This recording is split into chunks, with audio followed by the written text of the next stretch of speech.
ಬಾರೊಂದಕ್ಕೆ ನುಗ್ಗಿದ ಕಳ್ಳನೊಬ್ಬ ಸುಮಾರು 2 ಲಕ್ಷ ರೂಪಾಯಿ ನಗದು ಹಾಗೂ ಬಾಟಲಿಗಳನ್ನು ಕಳವುಗೈದಿರುವಂತಹ ಘಟನೆ ಮಂಗಳೂರು ಹೊರವಲಯದ ಉಳ್ಳಲದ ತಲಪಾಡಿಯ ಮರೋಳಿ ಬಾರ್ನಲ್ಲಿ ನಡೆದಿದೆ.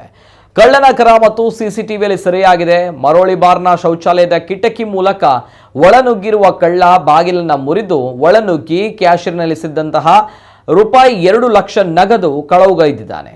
ಜೊತೆಗೆ ಕೆಲವು ಬಾಟಲಿಗಳನ್ನು ಕಳವು ನಡೆಸಿದ್ದಾನೆ. ಬಾರ್ ಒಳಗಡೆ ವಿಚಾರ ತಿಳಿದಿರುವ ವ್ಯಕ್ತಿಯೇ ಕೃತ್ಯವೆಸಗಿರುವಂತಹ ಶಂಕೆ ವ್ಯಕ್ತವಾಗಿದೆ.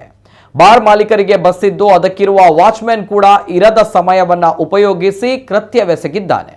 ಘಟನಾ ಸ್ಥಳಕ್ಕೆ ಬೆರಳಚ್ಚು ತಜ್ಞರು ಶ್ವಾನದಳ ಭೇಟಿ ನೀಡಿ ಸಾಕ್ಷ್ಯ ಸಂಗ್ರಹಿಸಿದೆ. ಘಟನೆ ಕುರಿತು ಬಾರ್ ಮಾಲೀಕ ಸುನಿಲ್ ಮರೋಳಿ ನೀಡಿದ ದೂರಿನಂತೆ ಉಳ್ಳಾಲ ಪೊಲೀಸ್ ಠಾಣೆಯಲ್ಲಿ ಪ್ರಕರಣ ದಾಖಲಾಗಿದೆ.